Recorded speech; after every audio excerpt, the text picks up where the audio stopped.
সঙ্গীন প্রণয়াশক্তি লিখেছেন সুরায়া রাফা। পর্ব 14। প্রাপ্তমনস্ক এবং মুক্তমনাদের জন্য। দিনের অন্তিম প্রহর চলমান। সূর্য পশ্চিম আকাশে মিলিয়ে গিয়েছে সেই কবেই। তাও শুকনো সোনালি মিলিয়ে যাওয়া আলোর ছটা দেখে মনে হয় রাত নামেনি, এখনও সন্ধ্যাবেলাতেই আটকে আছে প্রকৃতি। পশ্চিম আকাশে সূর্যের শেষ আলোটুকু হানা দিলেও পূর্ব আকাশে ঠিক তার বিপরীত। সেথায় ঘন কালো মেঘ গুড়গুড় করছে। এক পলক তাকালে মনে হয় এখনই তুফান ধেয়ে আসবে। ভোর সন্ধ্যাবেলায় মেঘমালার গুড়গুড়ানি আর ধমকা হাওয়ার পেছনে ফেলেই বাসায় ফিরছে কীর্তিক। সাধারণত সপ্তাহে 3 দিন ম্যাক্রোইকোনমিক্স এর উপর ক্লাস থাকে কীর্তিকের। এছাড়া বাকিটা সময় পাহাড়ি দুর্গম কোনো রাস্তায় বাইক রাইডিং, নয়তো অন্ধকার রুমে শুয়ে বসে অডিও বুক শুনে কাটিয়ে দেয় ও। নিজের একঘেয়ে জীবনটা বড়ই অপ্রীতিকর কীর্তিকের কাছে। মাঝের মধ্যেই মনে হয় এমন জীবন থাকার চেয়ে না থাকাই শ্রেয়। সোনার চামচ মুখে নিয়ে বিত্তশালী পরিবারে জন্ম নেওয়া কীর্তিকের আশেপাশে মানুষের অভাব ছিল না কোনো কালই। তবুও সে ছিল চিরাচরিত একা। এত টাকা পয়সা, ব্যাংক ব্যালেন্স, ক্ষমতা সব কিছুই ওর কাছে মূল্যহীন ছিল বরাবরই। বুঝ হবার পর থেকে কোনো দিন কোনো আবদার অপূর্ণ থাকেনি কীর্তিকের, হোক সেটা ন্যায় আবদার কিংবা অন্যায়। এই সোনায় মোড়ানো জীবনে কীর্তিক আজন্ম যেটা পায়নি সেটা হলো ভালোবাসা, আদর, স্নেহ আর পরিবার নামক অদৃশ্য বন্ধন, যার দরুন ছোট থেকেই নরম হৃদয় তৈরি হবার জন্য সকল উপকরণ সর্বা বাদ দিয়ে স্কুল, কলেজ, ভার্সিটি সবখানে তৈরি করেছে নিজের ক্ষমতা আর নেতৃত্বের প্রভাব। নেতৃত্ব আর কর্তৃত্বের মাঝে রক্ত মাংসের হৃদয়টা কবেই যে পাথর রূপ ধারণ করেছে তা টের পায়নি কীর্তিক। ঢাকা দক্ষিণের প্রাক্তন মেয়র, তার ওপর বর্তমান মন্ত্রী জামশেদ জায়ান চৌধুরীর একমাত্র ছেলে জায়ান কীর্তিক চৌধুরী।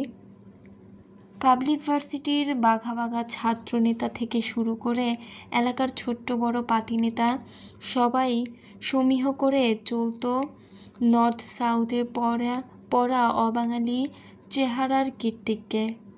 পুরান ঢাকার অলিতে গলিতে যে কোনো চায়ের আড্ডা কিংবা মিছিল মিটিং কীর্তিকের নাম ছিল সবার মুখে।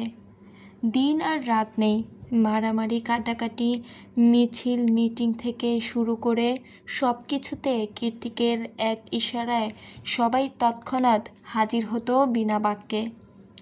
সে সময়ে পুরান ঢাকার রাস্তাঘাটে সবাই এক বুলি আওড়াত, জামশেদ জায়ানের বডিগার্ডের দরকার নেই, তার ছেলে একাই 100। একটা অপারগ অনিশ্চিত হৃদয় নিংড়ানো অদম্য কষ্টকে হঠাতে হৃদয়টাকে পাথর বানিয়ে নেতৃত্বের জয় জয়াকারে তখনও ভালোই ছিল কীর্তিক। উঠতে বসতে দলের লোকেদের ভালো মন্দ খেয়াল রাখতে রাখতে সময় কেটে যেত ওর। কিন্তু 8 বছর আগে হঠাৎ করে হৃদয়ে অরুর আগমন, আর অরুর সাথে করা সেই ছোট্ট একটা ভুলের জন্য সব ছাড়তে হয়েছিল ওকে। নিজের বাড়ি, নিজের দেশ, নিজের কর্তৃত্ব, নিজের দল, নিজের লোক, সব কিছু ছেড়ে 1000 মাইল দূরে এসে ধরা বাধাহীন কীর্তিককে বন্দী হতে হয়েছিল আমেরিকার মতো অনিয়মতান্ত্রিক সমাজে। তখন থেকেই মানুষের ওপর কীর্তিকের চরম বিরক্তি। তখন থেকেই ওর কাছে ভালোবাসার মানে স্বার্থ হাসিল। স্বার্থের পৃথিবীতে নিঃস্বার্থে ভালোবেসে বুকে টেনে নেয়ার মানুষের উপস্থিতি কল্পনা বই কিছুই না। প্রথম দিকে আমেরিকার দিনগুলো কীর্তিকের জন্য ছিল ভয়ঙ্কর, কষ্টদায়ক আর বীভৎস। যে কীর্তিক ডানে বামে পেছনে মানুষ ছাড়া এক কদম বাইরে পা বাড়াতো না, সে নিজের জন্য একটা হাউসমেট কিংবা সার্ভেন্ট পর্যন্ত নিয়োগ দেয়নি। আমেরিকা আসার পরেই যোগাযোগ ছিন্ন করেছে দেশের প্রত্যেকটা মানুষ, প্রত্যেকটা শুভাকাঙ্ক্ষীর সাথে, এমনকি নিজের বাবার সাথেও। দিনের পর দিন খেয়ে না খেয়ে বক্ষবন্ধী দুর্বিষহ জীবন কাটিয়েছে ও। এভাবে দিন মাস যেতে যেতে একটা পর্যায়ে এসে উগ্রতার সীমা ছাড়িয়ে যেতে থাকে কীর্তিকের। হুট করে রেগে যাওয়া, যাকে তাকে একটুতেই আঘাত করে বসা, দিগ্ভ্রান্তের মতো বাইক রাইড করা থেকে শুরু করে নিজের হাত কাটা কি করেনিও। কীর্তিক যখন নিজেই নিজের জন্য অনিরাপদ হয়ে পড়ে, তখনই অ্যাঞ্জেলের মতো আবির্ভাব ঘটে ওরই মতো ছন্নছাড়া আরও 3 জন মানুষের। তাদের জীবনেও ভালোবাসার বড্ড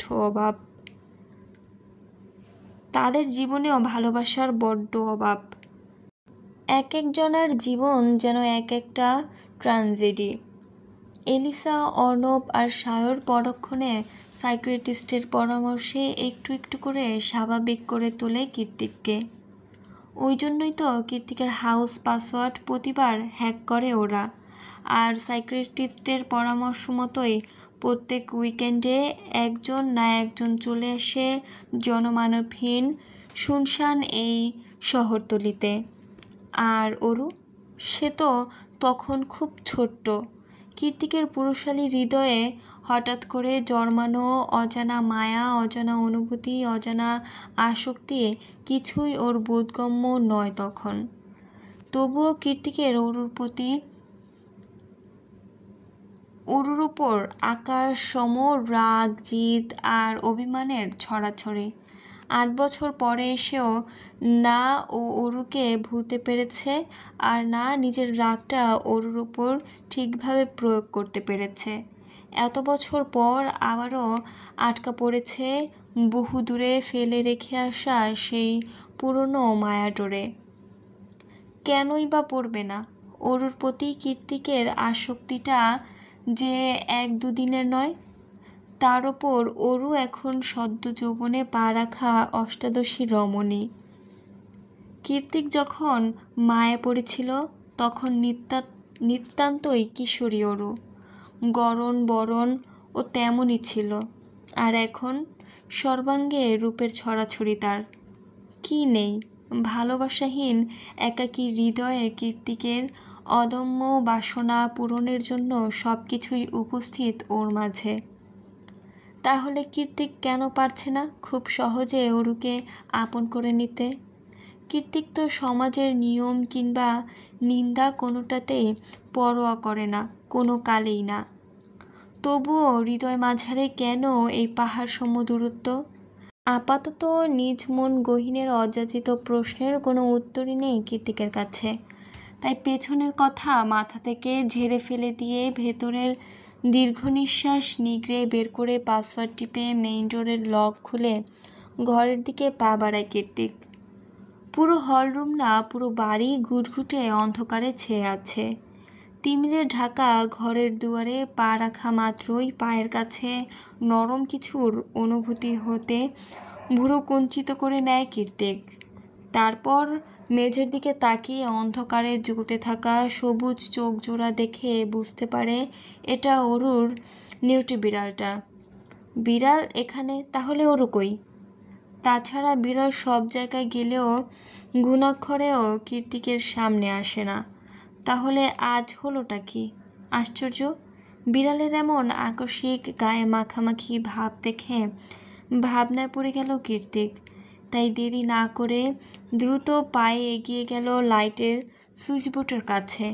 অন্ধকারে কীর্তিক নতুন হাঁটছে না, তাই সুইচবোর্ড পর্যন্ত যেতে মোবাইলের আলো জ্বালানোর আর প্রয়োজন পড়েনি ওর। একযোগে পুরো বাড়ির প্রত্যেকটা রুমের আলো জ্বালিয়ে ডোরাকে খুঁজতে দরজার দিকে চোখ রাখল কীর্তিক। কই, দরজার কাছে তো নেই। তাহলে চারদিকে হাত বাড়িয়ে একটু পর খেয়াল করলো বিড়ালটা ওর পায়ের কাছে দাঁড়িয়ে লেজ নাড়ছে। বিড়ালের দিকে কটমটিয়ে তাকিয়ে বিরক্ত স্বরে কীর্তিক বলল, হোয়াটস রং? কাপড় নোংরা করছিস কেন? এক্ষুনি দূরে যা বলছি, নয়তো তোকে ও তোর মালিকের মতো চড়িয়ে গাল লাল করে দেব। কীর্তিকের বাংলা ইংরেজি মিলানো ধমকেও কাজ হলো না। ডোরা আগের ন্যায় দাঁড়িয়ে আছে। সেই দেখে কীর্তিক 2 কদম পিছিয়ে গিয়ে বলল, ইউজলেস ক্যাট, কথা না শুনলে একদম ঘর থেকে বের করে দেব। যেমন মালকিন তেমন তার পোষা বিড়াল। নিজে সারাদিন বেয়াদবি করে বিড়ালটাকেও বেয়াদবি শিখে দিয়েছে। ইচ্ছে করছে দুটোকে ধরে আছড়ে মারি। ডোরার দিক থেকে পাকানো চোখ সরিয়ে কীর্তিক দোতলার করিডোরের দিকে তাকিয়ে চেঁচাতে লাগলো, কোথায় তোর বেয়াদব মালকিনটা?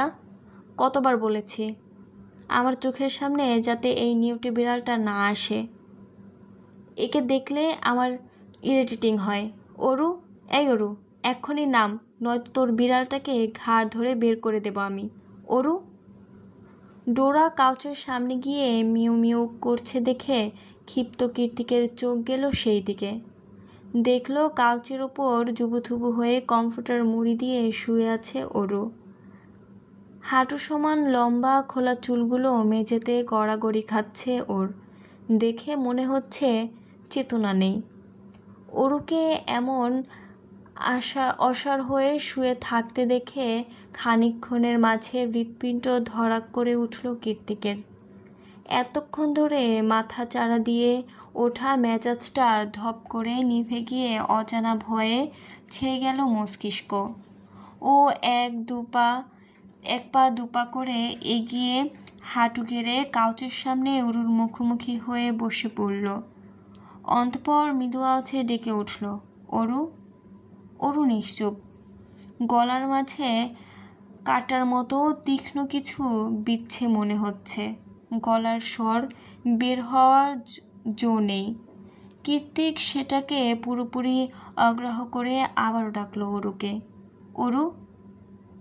এবার গলার স্বরটা আরও খানিকটা নরম শোনাল ওর। 1 বার 2 বার 3 বারের সময় ব্যস্ত হয়ে পড়ল। কীর্তিক ভেতরে জমিয়ে রাখা দূরত্ব, জড়তা, অভিমান, আক্রোশ সব কিছুকে সাইডে সরিয়ে 2 হাতে আঝলা করে ধরল অরুর জ্বরে লাল টকটকে হয়ে যাওয়া মুখটা। অন্তঃপর উদ্যোগী হয়ে ওর মুখমণ্ডল ঝাঁকিয়ে উঠে বলল, অরু, এই Aru, heartbeat, can you hear me? এই প্রথম মনে মনে নয় বরং মুখ ফুটে অরুকে আদুরে নামে ডাকছিল কীর্তিক। যদিও কীর্তিকের আপাতত কোনো কিছুতেই খেয়াল নেই। ও তো সির্ফ অরুকে জাগিয়ে তুলতে চাইছে। অবশেষে প্রায় 8 ঘন্টার প্রচেষ্টায় ঢুলুঢুলু করে চোখ খুলে অরু। দেখেই বোঝা যাচ্ছে ওর চোখের দৃষ্টি ঘোলাটে। তীব্র জ্বরে কি যেন বিড়বিড় করছে অস্পষ্ট আওয়াজে। অরু চোখ খুলেছে দেখে স্বস্তির নিঃশ্বাস ছাড়ে কীর্তিক। মনে মনে ঠিক করে এখনই একবার ডাক্তারকে কল করে আনতে হবে। কিন্তু ওর ভাবনার ছেদ ঘটে তপ্ত 2 নরম হাতের ছোঁয়া পেয়ে। জ্বরের ঘোরেই 2 হাত কীর্তিকের গলায় জড়িয়ে ধরেছে ওরও। কীর্তিক সে অবস্থাতেই স্থির হয়ে বসে আছে, যেন নড়াচড়া করতেই ভুলে গিয়েছে ও। এবার পাশ ঘুরে শুয়ে নিজের হাত দুটো আরও শক্ত করে নিল অরু। সঙ্গে সঙ্গে অরুর দিকে ঝুঁকে পড়ল কীর্তিক।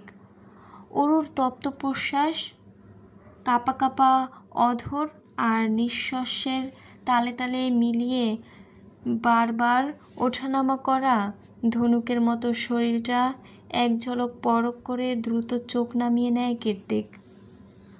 অরু জ্বরে পুড়ছে। এই সময় নিজের মস্তিষ্কের অযাচিত কামুক চিন্তাধারাগুলো এক ধাক্কায় সরিয়ে দিয়ে ও জ্বরের ঘোরে থাকা অরুকে শুধালো, Aru, can I touch you? অস্পষ্ট সুরে কিছু একটা বিড়বিড়ালো অরু। কীর্তিকের কান অবধি তা পৌঁছায়নি। তাও নিজের কোটটা টাইয়ের নাটটা খুলে সেগুলোকে এক প্রকার ছুঁড়ে ফেলে, কাউচের ওপর উঠে বসে, কমফোর্টার সহই আলগোছে অরুকে কোলের মাঝে নিয়ে নিল কীর্তিক। কমফোর্টার আর কীর্তিকের শরীরের ওমে মুহূর্তেই মুখের বিড়বিড়ানি বন্ধ হলো অরুর। মনে হয় শীত কমেছে। কীর্তিক অরুর মুখের পানে তাকিয়ে বলে, এমন কেন করি শুরু? আমাকে কি একটু আপন ভাবা যায় না? একটা কল দিলে কি হতো? আমি না হয় খুব খারাপ, অনুকে কি কল দেয়া যেত না? এত বেখেয়ালি কেন তুই? তুই এমন করলে আমার অগোছালো জীবনটাকে কে সাজাবে বল? অরুর কাছ থেকে জবাব আসে না, আসার কথাও না। অরু তো এখন নিজের মাঝেই নেই। কীর্তিক একটু থেমে আবার বলে, এখন তুই জ্বরের ঘরে আছিস, কিছু বললেও মনে থাকবে না তোর, রাইট? এখন যদি আমি বলি। কীর্তিক কয়েক সেকেন্ড চুপ রইল, তারপর বলল, কিছু না। তোর যথেষ্ট বয়স হয়েছে বোঝার, আর আমাকেও তোর বুঝেই নিতে হবে। নেক্সট টাইম নিখিল নিখিল করলে তোকে চিবিয়ে খাবো আমি, সেই সাথে ওই ধূর্ত নিখিলকেও পুঁতে রেখে দিয়ে আসবো। বেশ অনেকটা সময় পর অরুকে কোলে তুলে রুমে শুইয়ে দিয়ে আবারও নিচে নামে কীর্তিক। ফর্মাল শার্টের ওপরেই অ্যাপ্রন পরে পুরো রুম গুছিয়ে ফেলে সে। তারপর কিচেনে গিয়ে হোয়াইট পরিচ বানিয়ে নিয়ে যায় অরুর কাছে। মাথায় জলপট্টিটা উল্টে দিয়ে অরুর মুখে একটু একটু পরিচ দিতে দিতে কীর্তিক আহত সুরে বলে, আমি খুব খারাপ তাই না? সব সময় কষ্ট দেই তোকে, কথার আঘাতে হৃদয়টা বিষিয়ে দেই। কি করব বল? তোর জন্যই তো আমি এমন। ক্যাফের সর্বশেষ কাস্টমারকে বিদায় জানিয়ে মাত্রই পার্ট টাইম শেষ করে বেরিয়েছে অনু। আজ কাজের অনেক চাপ ছিল, তার উপর সেই সকালে বেরিয়েছে। আসার আগে দেখে এসেছে ওর শরীরটা ভালো নেই, তাই দুশ্চিন্তা মুক্ত হতে ফোন বের করে ডায়াল করলো কীর্তিকের বাসার ল্যান্ডলাইনে। কিন্তু দুঃখের বিষয়ে কলটা কেউ তুলল না। বাইরে ঝুম বৃষ্টি হচ্ছে। অনু অবশ্য ছাতা নিয়ে এসেছে সাথে করে, তাই আর বৃষ্টি কমার অপেক্ষা না করে ছাতা মাথায় বেরিয়ে পড়ল বাড়ির উদ্দেশ্যে। রাতের বেলায় ঝুম বৃষ্টিতে পিচ ঢালার রাস্তা গড়িয়ে গড়িয়ে পানি পড়ছে গিয়ে ঢালু জমিনে। কুর্তি আর স্কিনি ডেনিম পরিহিতা অনু সেই বৃষ্টির পানিতে চুবিয়ে চুবিয়ে হাঁটছে ঠিক ছোট্টবেলার মতো। এভাবে কিছুক্ষণ হাঁটতে হাঁটতে অনু খেয়াল করে ও একা নয়, ওর পাশে আরও একজন ওর সাথে তাল মেলাচ্ছে। বিস্ময়ে বিহ্বলিত হয়ে অনু ছাতা তুলতেই দেখতে পায় পরিচিত সেই হাসি মুখখানা। প্রত্যয়ের মুখটা এবার পরখ করে আবারও ছাতা নামিয়ে নিয়ে অরু বলে, আপনি সবসময় রাতের বেলা উদয় হন কেন বলুন তো? কারণ আমি চাঁদ। অনু একইভাবে ছাতা তুলে শুধালো, কি বললেন? প্রত্যয় এবার নিজের ছাতাটা উঁচিয়ে বলে, দিনের বেলা অফিস থাকে ম্যাডাম, নিজের কাজ জেকে ভাইয়ের কাজ দুটো একসাথে সামলাতে হয়। আপনি কীর্তিক ভাইয়াকে ভাই ডাকেন কেন? প্রত্যয় জবাব দেয়, সে আমার বহু পুরনো বড় ভাই, সেজন্য। আর আপনার পরিবার? সবাই আছে বিডিতে। অনু বুঝতে পারার মতো উপর নিচ মাথা নাড়ল। ততক্ষণে উল্টে প্রশ্ন ছুড়ল প্রত্যয়, আপনার মা তো কোম্পানির চেয়ারওয়েম্যান, তাহলে এত কষ্ট করে পার্ট টাইম কেন করেন? অনু হাসার চেষ্টা করে বলল, আমাদের আর কীর্তিক ভাইয়ের সম্পর্কের জটিলতা তো জানেনি। উনি মায়ের চিকিৎসার জন্য এত এত খরচ বহন করেছে, সেই অনেক। তাছাড়া মায়ের অধিকার থাকলেও আমাদের তো এসবে কোনো অধিকার নেই, তাই নিজের আর ওর হাত খরচ মেটানোর জন্য যেটুকু প্রয়োজন সেটার ব্যবস্থা করা আর কি। অনুর আত্মসম্মান প্রগাঢ়। নিতান্তই ঠেকায় পড়ে মাকে নিয়ে এত দূর এসেছে। অনুর কথায় টোনে তাই স্পষ্ট বোধগম্য হলো প্রত্যয়ের। তাই ও এসব ফিনান্সিয়াল কথার বাইরে গিয়ে শুধালো, আপনার মা এখন কেমন আছেন? অনু হাসি মুখে জবাব দেয়, ভালো আছেন। ডাক্তার বলেছেন শারীরিক উন্নতি হয়েছে দ্রুত। এরকম হলে খুব শীঘ্রই অপারেশন করানো সম্ভব হবে। প্রত্যয় স্বস্তির নিঃশ্বাস ছেড়ে বলল, আপনাকে খুশি দেখতে ভালো লাগছে। আপনার হাসিটা আমার হৃদয় ছুঁয়ে যায়। দেখলে মনে হয় হৃৎপিণ্ডে ছোড়া তরতাজা তীরের ফলা। অনু হাঁটার গতি পুরোপুরি থামিয়ে দিয়ে প্রত্যয়ের পানে চেয়ে বলল, প্রত্যয় সাহেব, বৃষ্টিতে ভিজবেন? বসন্তের বৃষ্টিতে? প্রত্যয় তৎক্ষণাৎ নিজের ছাতা ছুঁড়ে ফেলে দিয়ে ঠোঁট বাঁকিয়ে হেসে বলল, আপনার এই খুশিটুকু ধরে রাখার জন্য জান কোরবান। প্রত্যয়ের সাথে সাথে অনু নিজের ছাতাটা নামিয়ে নেয়। সঙ্গে সঙ্গে বরফ শীতল বাড়িধারা এসে ছুঁয়ে যায় দুটো উচ্ছ্বাসিত রোমাঞ্চকর প্রাণ।